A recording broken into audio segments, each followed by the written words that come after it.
Hey reef enthusiasts, Gavin here from Nori. I'm thrilled to announce that June's Nori Tank of the Month goes to Colin Romisher. Congratulations, Colin. I had the pleasure of sitting down with Colin for an exclusive interview where he shared his captivating reefing journey. From the first spark of interest to his awe-inspiring tank today, Colin's story is packed with inspiration and expert tips. And as always, don't forget to like, subscribe, and hit that bell icon so you never miss out on the latest and greatest from Nori. Ready to dive into Colin's reefing adventure? Let's get started. So congratulations, Colin, on winning Tank of the Month for June. We're in June already. Can you tell us a little bit about yourself and how you got started in the reef keeping hobby? Yeah, I would love to. I actually jumped into saltwater instead of freshwater when I was, I think, 15 or 16 years old. I saw my friend had a saltwater, like a 10-gallon saltwater tank, and I saw it, and I was just instantly hooked. I just kept begging my mom to get me one. I think it took her like a year or two to finally let it go down. But I started with a 32-gallon BioCube when I was like 16 years old. And I've always done nanos since then. I've never really had an opportunity to get a tank bigger than a 50-gallon. I guess a 50-gallon isn't a nano, but every other tank I had than the 50-gallon has been a nano so far. So did you say how long you've been in the hobby then? I'm 30 years old, so like 15, 14 years. Wow. That's quite some time starting at what you said, 16, right? Yeah, like half my Yeah. life, basically, at this point. That's pretty awesome. How long have you been a member of Nori? I think two or 3 years now. So Two, pretty 2 years. much since the beginning? Yeah, Awesome. since I started this tank. Yeah. No, what does being part of the Nori community mean to you? Uh, since joining Nori, I've been more than satisfied in what it is. When I started a while ago, I didn't really have any help. I had my one friend, but we were both pretty young and didn't know what we were doing. We didn't really have like a community like this to be able to reach out to, get questions answered. I mean, Nori's been amazing, not just because being able to reach out to people and get help and stuff, which is awesome in itself. But it's also like I get to rent the par meter. There's like other aspects. I get discounts. I get to go into the frag swaps first.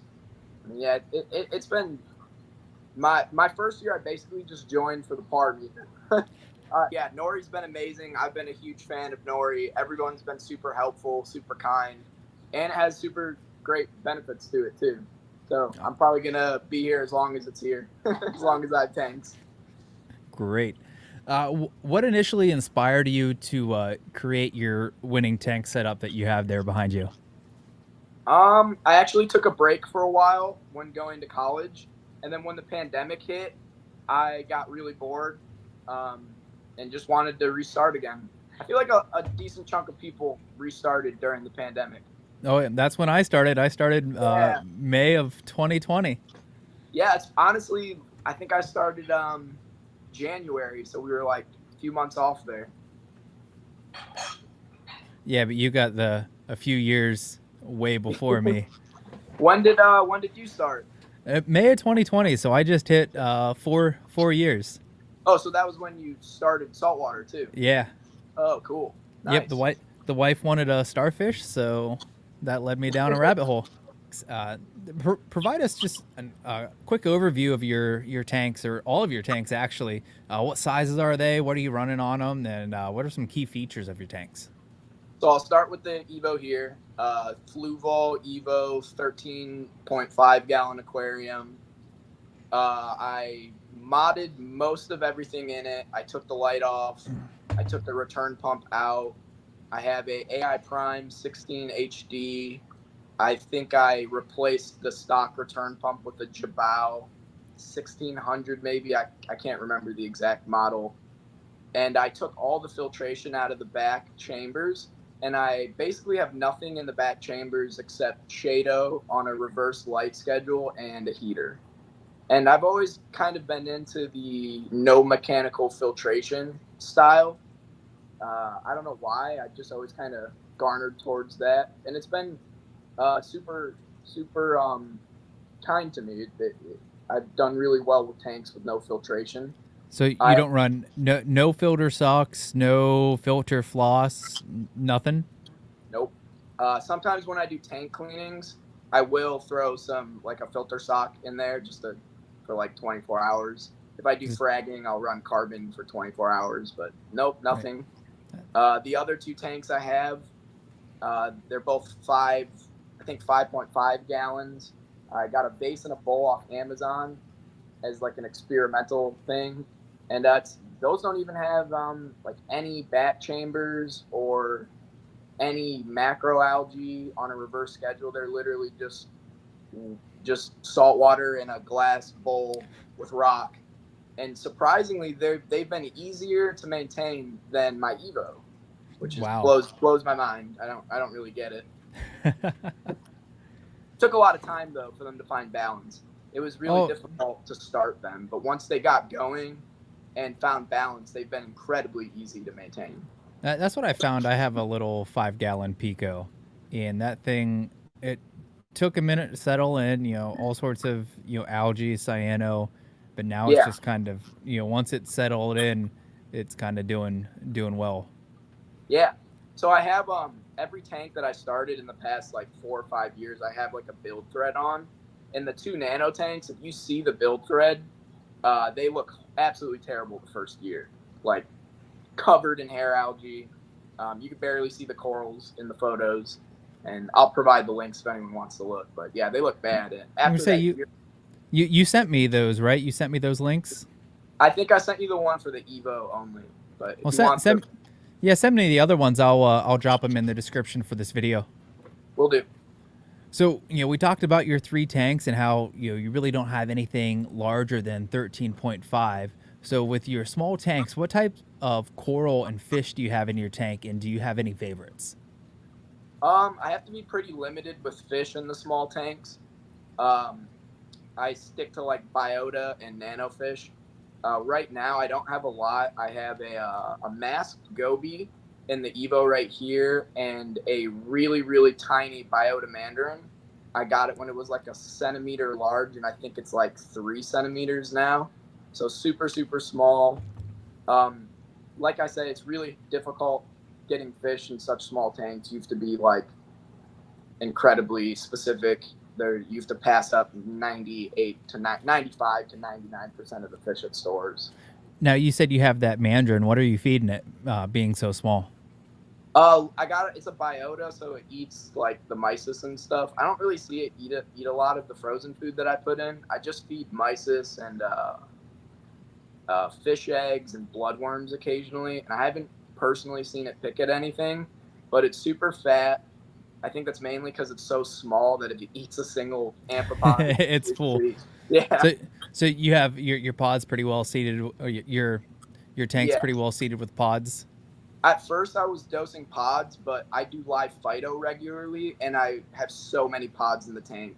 Even with the mandarin, I don't even feel like I have to dose copepods or anything right now. But that's just it's so small. I imagine in a year I'm gonna have to start dosing more pods, and maybe in a year to 2 years I'm gonna have to rehome it to a larger system. But in terms of back to your question, in terms of corals, it's a lot easier to pick corals. You just kind of have to bonsai everything, keep it small. Um, my favorite two corals in the tank that I've had like since the start. The first coral is a nuclear sunset discoma. I got that from Chester Corals, and it's been like the coolest coral in my tank, but it won't ever grow multiple mushrooms, of course. Been like 4 years, and it's just one single mushroom. Yep. And I have an Acan echinata. It's kind of like a war paint one, but it's just got a couple extra colors in it, and it's really pretty. I've had it since the start. Probably one of my favorite corals. Yeah, my one tank's all mushrooms. Yeah, and you got the ones that take off, and you got the ones that don't grow at all. Yeah, it's so weird. Yeah, I love mushrooms, so I agree with you there. We could share that. Love mushroom corals. Now we've already said you've got some pretty small tanks. So how did you approach your aquascaping, and how did you decide on the layout for the tanks? For the Evo, I tried to go minimalist. I started like a bridge, and then the bridge kept falling because I didn't really set it with glue or like coral clay or whatever you call it well enough. So I took the bridge off and just do like two towers, left tower, right. When I say two towers, I mean like two rocks. And yeah, I kind of go for a minimalist approach in the Evo, but the problem is with that, since I don't have a lot of tanks, I just keep wanting to buy corals. So there's like not a lot of rock, but the tank is just overstuffed with corals. The I other two nanos, I wasn't really particular with the aquascape. I just kind of threw rock in there and just let started it playing. go.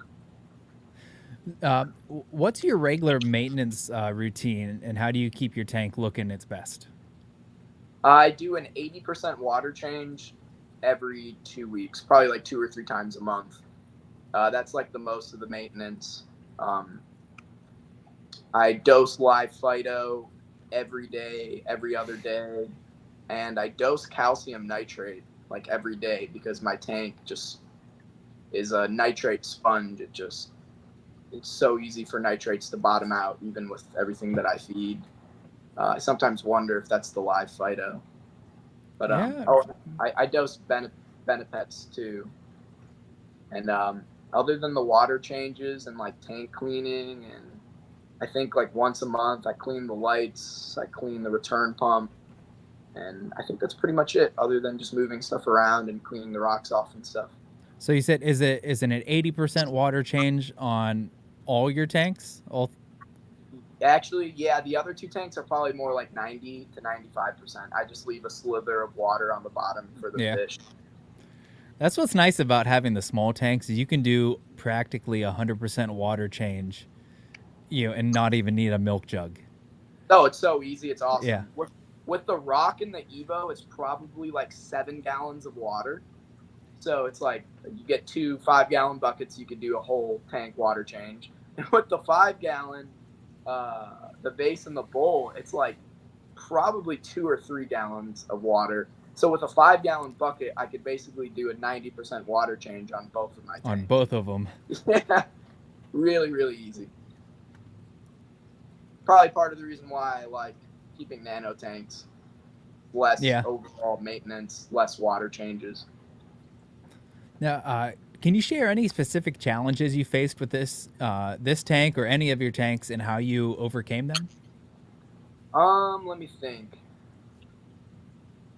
When I first started, I had a horrible bryposis outbreak in this tank here. It's in the, if you want to see it, it's in the, I have photos of it in the journal. That lasted for a really long time too. And it lasted because the way I was testing salinity was the meters, I forgot what it's called, a refractometer and a hydrometer. Mm-hmm. Those were giving me false readings. And until I switched to a Milwaukee, I found out that I was like way below the salt that I should have been, like under 1.02. And I think that was kind of helping the bryposis grow. I got a couple emerald crabs, tried reflux, and that got rid of it all really quickly. I've been pretty lucky. I haven't really had any major problems. I had one tank crash last year in this tank. That was probably the worst experience I had. I'm not really sure what caused it. I think it was like a few different factors all at once. The lens on my light melted and I didn't notice, so I think that caused a big spectrum difference, and Yeah. with a couple other factors that just caused a tank crash. My nutrients bottomed out too at that time. I lost the clam and a scully. The scully I had since I started too, so it was a 15-year-old scully. So Ooh. that was really tough for me. That was probably the hardest loss I've ever had in my entire career in the hobby. I only lost a few corals, but it was like the really nice ones, Oh, the ones I really care about. that's how it works. You get the ones that you pay a little bit more for, and yeah, those Yeah, are the ones you lose, of course. yep, the nice ones. Now, you put in my questionnaire, and you just talked about your salinity. You still using Instant Ocean reef crystals? Yeah, I am. I've used it this whole time. I think mainly just due to the fact that I'm scared to switch. Yeah. But for many years now, I've been considering switching to Fritz or the what's it called? Um, Red Sea, the Red purple. Sea. Either I can't remember if it's the purple tub or the black tub. Aren't they different? There's two different ones that Yeah. I think it's maybe the blue bucket, Red Sea blue bucket, I think, but I think it's just higher alkalinity. Yeah, I think I was gonna switch to the higher alkalinity one because my alkalinity kind of likes to creep a little low on the low Mm. side. Do you dose alk? No, No. no, Do nope. you just Don't dose anything. Just try to. I don't dose anything in terms of calcium alkalinity. No two parts or anything. I just do. I just try to keep up with water changes. just take care of it with your water changes? Yeah, And I of don't. course, Go ahead. I was gonna say, and of course, if you're doing an 80% water change, that pretty much does it. Yeah, totally. The biggest issue is I dose calcium nitrate every day, and I believe that can make the it's like a very small amount, but it could just cause the calcium to rise a little bit more. Mm-hmm.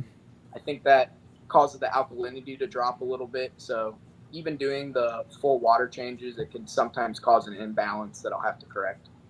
Right. See. Speaking of, alk and calcium, what kind of water parameters do you aim for, and how do you monitor and maintain them? Um, I shoot for 9 on alkalinity. I shoot for 450 on calcium.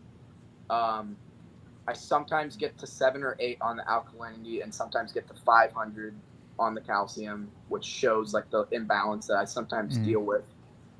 Um, I don't test pH. I don't test magnesium.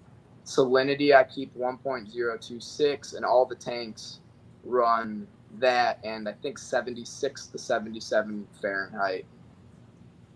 I test nutrients like 3 to 5 days a week because bottoming out has been like the worst thing that's happened to my tank, and it could happen very quickly in a nano.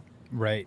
I test nutrients a lot, but alkalinity and calcium, I really only test like once a month, or if I notice something's looking really bad in the tank, I will go test those as well. And I do ICP test once or twice a year as well, just to check everything. Now, do you have a lot of stony coral in there? Do I have what? A lot of stony coral? Uh, Doning? Stony. Oh, Stony. LPS, yeah. SPS, no. I've never been really big on SPS. I absolutely love LPS though. They're like my favorite corals. So I do have a lot of LPS in there. Euphilia, Blastos, Acans, um, Acan echinata.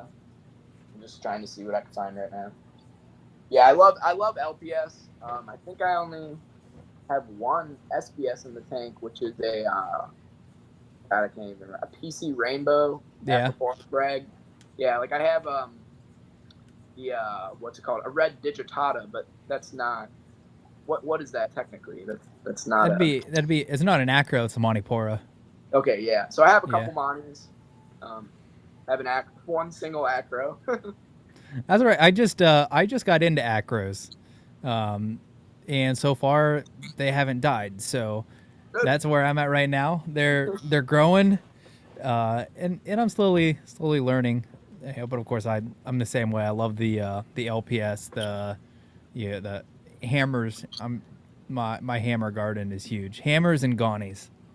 Those are I my wish two I could things. have a Euphilia garden, but it's just so hard in such a small tank to keep that going from Mm-hmm. my experience. That's But when I love. you gotta trim them up. Oh yeah, yeah. And if one falls, it's just like anything it falls on is probably gonna die. Yeah. I love zoanthids too. I have a ton of zoanthids in the Evo specifically. They're like See, one of my favorite corals. Zoas were my thing when I started off before I got any hard coral. We had all sorts of different kinds of Zoas. Still do, but not so much.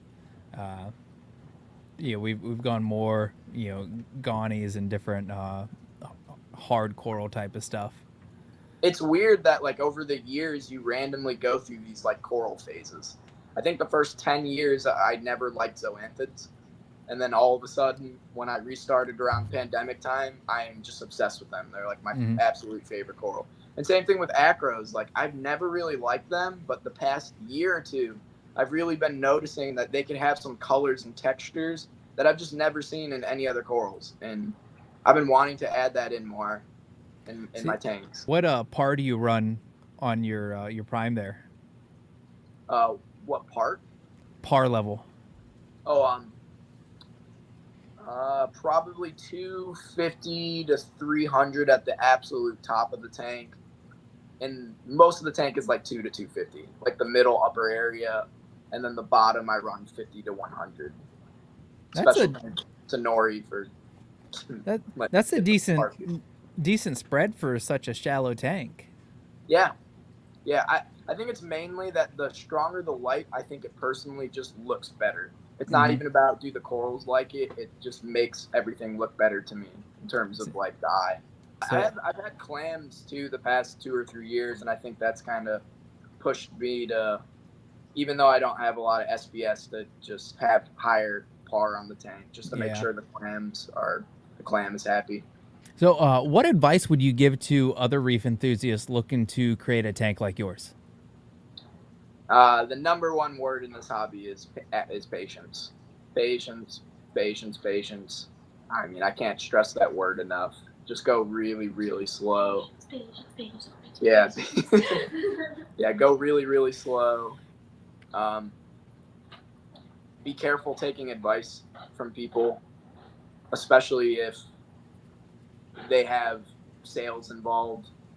You know, I've had some really great advice from store owners, but I've had some really bad advice from store owners.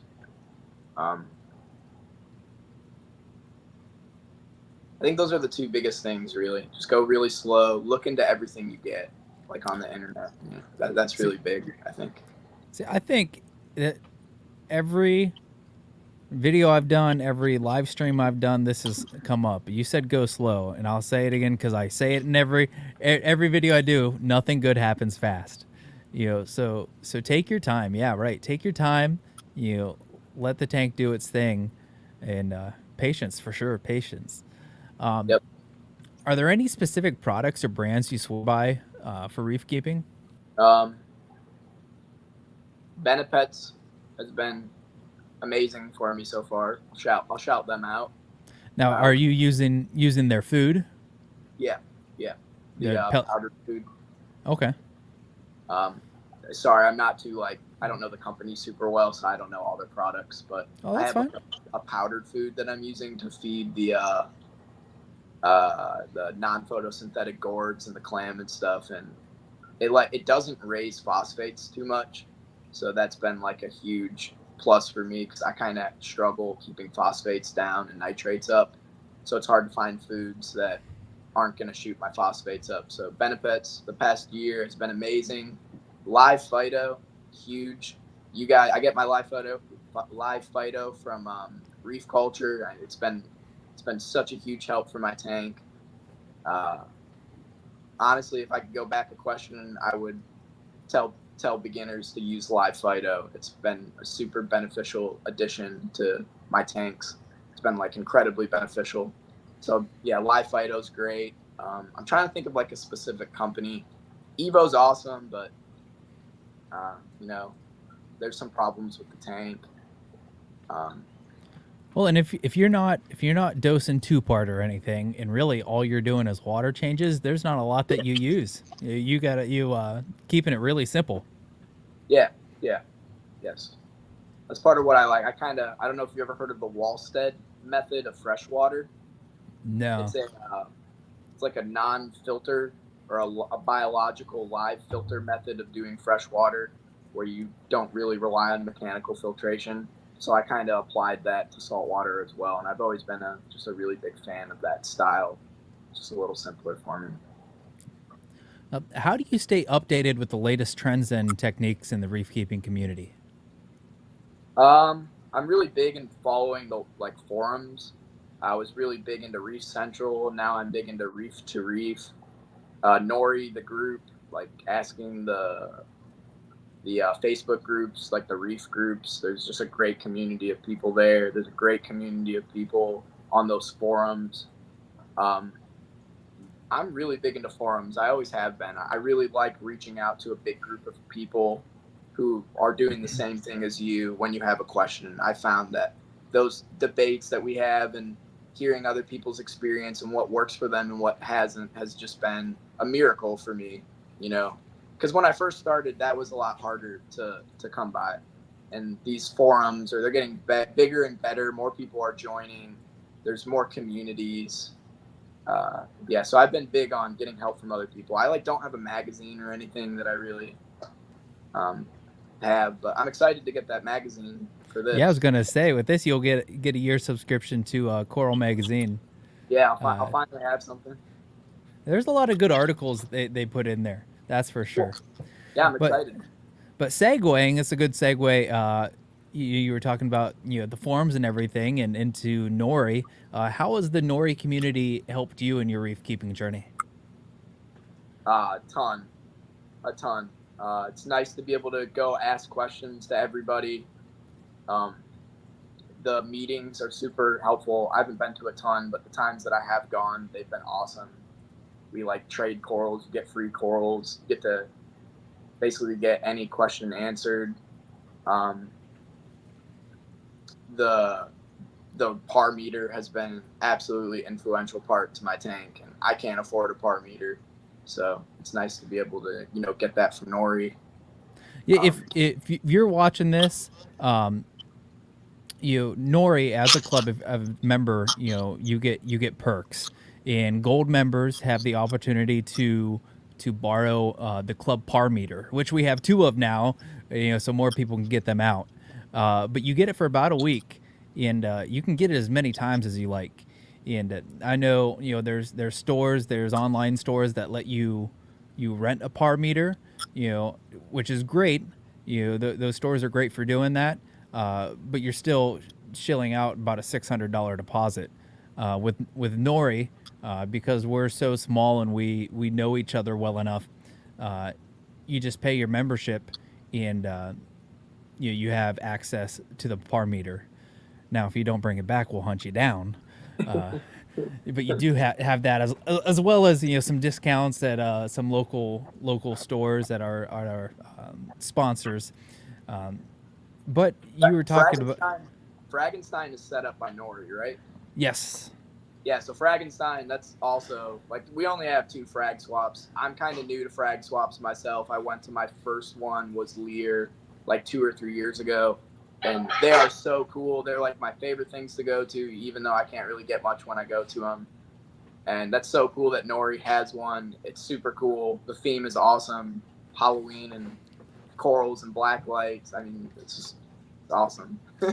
So yeah, we've got Frankenstein in September, we got Lear in February, but if you want to travel a little bit, there's Cora in Columbus, and that's in November. You got Dayton and of course Dayton, and that's in the beginning part of September. So there's quite a few around. You just got to travel to get to them. So far, I've only been to Lear and Fragenstein, but if I could, I'd go to every single one. They're so fun. Still, those are 2 big swaps in the Northeast Ohio area. That's for sure. Yeah, Lear was real. The first Lear I went to, there was a lot of people. I wasn't expecting it to be that many people. I know we had about 300 to 350 through the door at Frankenstein last year. Yeah, that was awesome. With right around, I want to say 30 vendors. Took a bunch of videos. It was super cool. So I say, keep your eye out. We'll be posting more about Frankenstein here soon, but that is on the calendar for September 28th. Coming up. September 28th, we'll be posting more on the Facebook group and our Facebook page with more information on that. But back to the questions. What do you think sets your tank apart from others, making it the Tank of the Month winner? I think it's just old. It's like 4 years old now, and since it's smaller, it's getting really filled in. And no matter what tank you have, what size it is, no matter what corals you have, I think we all absolutely love seeing a tank that's just super filled in with corals. You know? So full tank with tons of color. Yep, it's starting to be more coral than rock, and that's always a nice transition. Mm-hmm. Do you have any future plans or projects for any of your tanks, or adding any new tanks? As soon as I move out of this, because this house is a rental, I want to get larger systems, and I think my first tank that I want to get, which I'm like almost 100% set on, is I want to get a low boy. Is that what they're called? Yeah, like a Yeah. 50-gallon lowboy. Yeah, I think those are so cool. I'm really into peninsulas and lagoons, and I love those. I'm more into corals now than like fish and inverts. So I want to get like a frag system and just specifically grow corals in it. And I think those tanks just look so cool, and it's perfect for what I want. So that's definitely going to be my first bigger buy, is a low boy, probably the 50-gallon or the 55. I can't remember what their smallest one is. Yeah, I know I have a 50-gallon lowboy, and I know Brian at 330 Corals, that's what he uses for both of his systems, is 50-gallon lowboys. Yeah, Brian's like 5 to 10 minutes from me. We're both in Akron, so I get to see his all the time, and he's been a big inspiration to why I want to get a low boy. I love his. We made it through all of our questions, so just a couple more here to close things out. What really inspires you in the reef keeping hobby? Good question. Uh, I think the fact that it's just such a niche ecosystem, like in the planet, like the fact that we could, like in our own house and living room, get a piece of such a diverse and complex and rare ecosystem and get all these different things in there. I mean, it's amazing. That blows my mind. Like, absolutely, it's hard to even put into words how cool I think that is. And it could be. I was always into marine biology. I went to school for marine biology. I couldn't pass though because the math, so I changed my degree. I wasn't the best at math, but I've always just had like a really big appreciation and love for nature and ecosystems, complex ecosystems. When I was like a kid, I would try to make terrariums and find animals and like make house them and stuff. And I was just always really into that. And there's just nothing like a reef system. I mean, it's so beautiful and complex, and the only thing I could really think of is like the rainforest. Yeah. Yeah, and you can't really put a rainforest in your house. No, in a weird, you can with like a terrarium and vivarium or whatever. I think that's really cool. But no, I mean, no, it's insane, and so much comes from these ecosystems too that we're like not fully aware of, like the rainforest and the reefs. I think they're just a huge part of the entire planet, where a lot of life comes from, and a lot of things are. I don't know as much as the rainforest as I do coral reefs, but I know it's like a what do you call it? Like a lot of animals go to um, give birth there and release their young there, and just a ton of animals come from the reef systems. And I think I said this in the questionnaire. The coolest thing about this hobby is if somehow all the reefs got destroyed tomorrow, like through some horrible disaster, we would still have it all. We'd still have a piece of it all. We'd still have like a DNA bank. We'd still Well, have all these animals, and we can maybe find a way to get it back going again. well, not only just on the hobbyist level of having stuff in our tank, but there are actually places now that are, excuse me, that are working on preserving colonies from the ocean. So if there is a mass bleaching event, that they can transplant them back in. It's neat. A lot of the preservation stuff. Is there anyone you would like to thank or acknowledge for their support and guidance in your reef keeping journey? I'll thank Reef to Reef. I'll thank Brian, Frost Corals. They helped me out at the start a lot. Shout out to Nori. Shout out to Jeff and Justin, Reef Culture. Shout out to my friend Aaron Solit. He got me into this and everything. We both went to school for marine biology. He made it. I didn't. So he's getting stuff done right now. And then finally, what does winning Tank of the Month mean to you, and how does it inspire you moving forward? That means a lot. I'm super happy I won. I'm super happy we're doing Tank of the Months now. I think it's good for our little community. Yeah, I'm stoked I won. Stoked Nori's doing this. I think the interviews are super cool. Super excited to see all the other tanks, all the winners and their interviews. It's fun to. It was another close competition. I think you got it by like 1 or 2 votes. I'll be honest, I voted for other people's tanks. I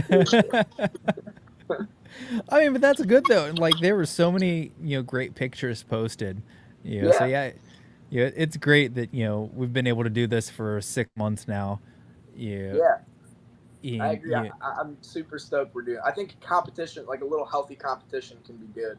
And what's nice is you can't win more than once. So it's always a different group. Some people sit out 1 month and then come back another. But really, everyone who's posted really had some great looking tanks. Yeah, I agree. It's gonna push us all to make our tanks nicer too. Hopefully. So congratulations again for winning June Nori Tank of the Month. For winning this month, you'll get a year subscription to Coral Magazine, a $25 gift card to Reef Culture, and a 2023 Nori Frankenstein t-shirt. So we'll be getting all that to you, as well as your certificate for winning Tank of the Month. Any little last minute tidbits you want to add in? Any advice for someone just getting into something, into the hobby, or what you think really keeps your tank going? No, I'll go back to the biggest piece of advice is if you're gonna start, just be really patient. I'll rehome on that again. Patience, patience, patience when you start. Take your time, look everything up. Even if you're 20 years into the hobby, keep doing that. I'm guilty of not following that sometimes. Awesome. Well, thank you for joining me, Colin. Thank you. I appreciate it. I appreciate all the work you guys do. Not a problem. Congratulations again, and have a great night. Thank you, Gavin. You as well.